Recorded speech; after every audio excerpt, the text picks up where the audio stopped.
Bonjour.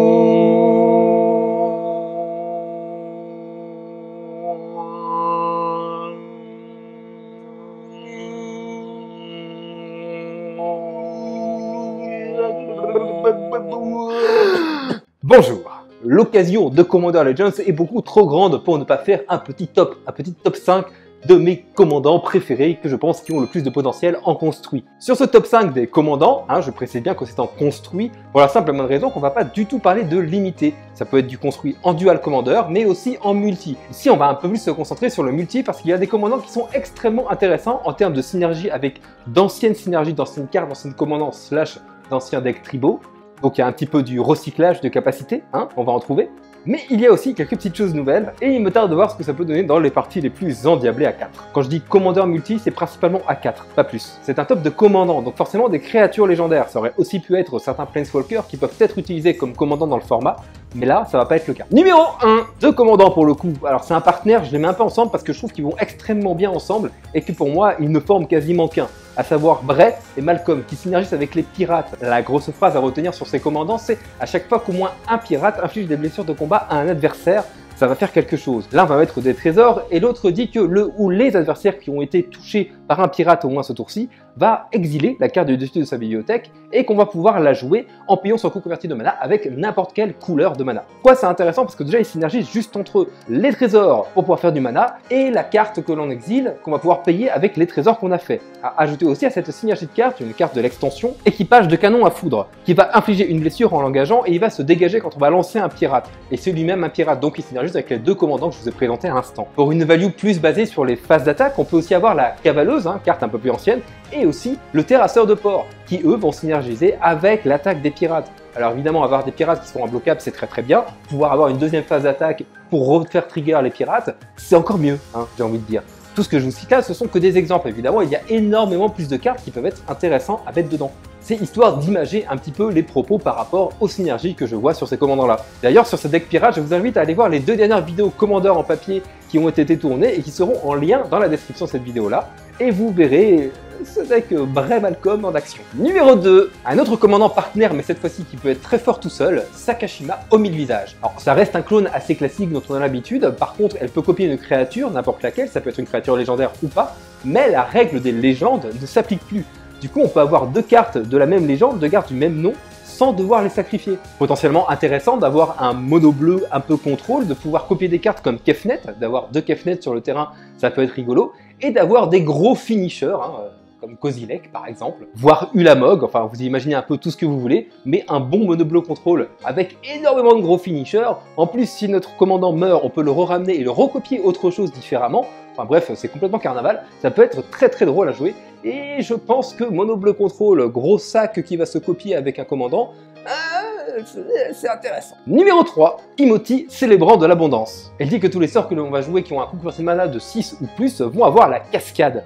Du coup, on peut très bien imaginer avoir un deck avec une grosse base de rampe, à base de culture, voire deux cartes qui rampent avec un coût converti de mana de plus de 6 pour pouvoir cascade en plus, et après poser des gros tons. Poser des gros tons comme la nouvelle carte qui nous a sorti qui cascade 1 milliard de fois. Enfin 4 fois ça suffit, mais ça cascade, toujours plus de cascade. On peut aussi imaginer avoir des sorts de contrôle qui vont cascade grâce au bleu par exemple, ou alors directement d'avoir des créatures qui en plus vont contrôler grâce à la couleur bleue, comme le Titan du Givre, qui va engager des permanents et les permanents ne se dégageront pas pendant l'étape de dégagement de son contrôleur, en plus il va cascade, enfin bref, ça peut être très fort. Et je trouve, en plus le fait que ce soit sur cette bicolorité là, ça ouvre des possibilités qui peuvent être sympas. Pour le délire de faire un maximum de cascades, ok, il y a un côté un petit peu chance, mais c'est rigolo. Après, tu peux très bien cascade sur un elfe de la noire quand t'as joué un gros truc à 6. Bon, d'ailleurs, si t'as pas de chance, arrête de jouer à Magic. Voilà. Va jouer aux billes. Les billes, c'est bien aussi. Je n'écris plus les blagues. J'avoue. Numéro 4, avec cette nouvelle capacité qu'a apporté l'extension Commander Legends, à savoir encore. Et ça, quand t'es né, encore et encore, c'est que le début, d'accord. C'est bon, ça va. Une créature qui a la capacité encore, on va pouvoir la jouer de notre cimetière en l'exilant, et on va pouvoir créer une copie de cette créature-là, attaquante, sur chacun des adversaires que l'on a.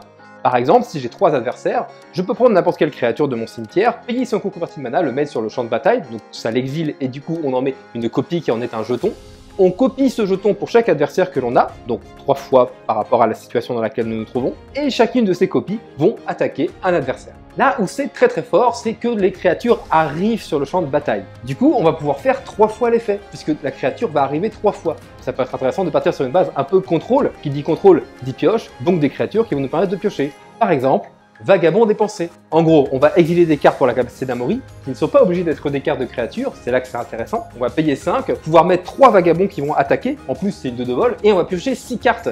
La value est présente. Mais on joue contrôle, donc on a envie d'avoir des removal et potentiellement de détruire des créatures. C'est là que Chupacabra entre en scène. Même principe, 3 sacrifices du coup, 3 créatures qui attaquent, c'est du très lourd. On ne compte pas forcément sur le côté très agressif des créatures que l'on va mettre, même si elles se font empaler ou alors qu'elles ne vont pas vraiment à leur but pour pouvoir faire perdre des points de vie aux adversaires, on a fait 3 fois les capacités et en termes de value, c'est important. Ce petit défaut, auquel il faut penser aussi, c'est pour ça que jouer quelques contre-sorts et partir sur une base contrôle, ça peut être intéressant. Amaury, c'est un 1-4 pour 3, il ne se défend pas tout seul. Du coup, j'en viens d'éclairs ou des petites cartes comme ça qui peuvent être sympas. Numéro 5, encore, c'était une nouvelle capacité. On va revenir un petit peu en arrière avec Yurlok. Les brûleurs de mana, les plus vieux s'en souviendront, boum boum dans le cœur de joueur ou quoi. 4-4 vigilance pour 4, par rapport à sa colorité, il a un body assez correct. Il va juste remettre en place les brûlures de mana. C'est-à-dire que si à la fin du tour, vous avez des manas supplémentaires que vous avez mis en réserve et que vous n'avez pas dépensé, vous allez prendre des brûlures. Juste pour le concept, je trouve ça marrant. C'est un deck qui va potentiellement demander un certain temps de setup. L'avantage c'est qu'on joue du vert, donc on va pouvoir ramp comme des gros bâtards. On joue du noir, donc pour avoir un maximum de removal, ça peut être sympa. Et le rouge, on peut s'en servir par exemple pour des cartes comme Mana Flare. Alors il faut faire attention, il faut toujours que la quantité de mana supplémentaire que l'on va donner à tous les joueurs nous profite plus à nous qu'à nos adversaires. Du coup, pourquoi pas rentrer des cartes comme Dryad du Bosquet qui vont nous permettre d'avoir plus de terrain à notre adversaire plus rapidement. Et du coup, la quantité de mana que l'on va faire en plus pour tout le monde vont plus nous profiter à nous qu'à nos adversaires. J'espère que ce petit top 5 vous a plu. Il y avait un petit côté deck building, un petit côté deck tech très léger. J'ai essayé de mettre ça un petit peu dans cette vidéo puisque vous me l'avez demandé, donc pourquoi pas essayer d'en mettre aussi dans des formats existants comme les tops. Je profite de cette fin de vidéo pour vous remercier de l'accueil chaleureux que vous avez fait aux 3 dernières vidéos de Commander en papier. On continuera d'en faire, le format vous plaît, vous inquiétez pas, ça va arriver. Il faut juste qu'on arrive à se réunir un petit peu parce que Spelltable c'est bien, mais le faire en version physique c'est quand même autre chose. Et peut-être qui sait, un jour des invités sur Commander en papier. Sur ce, je te remercie d'avoir regardé cette vidéo, tu peux la partager un maximum partout où tu peux, t'abonner à la chaîne YouTube et surtout n'oublie pas, la magie n'est jamais finie, un maximum de love.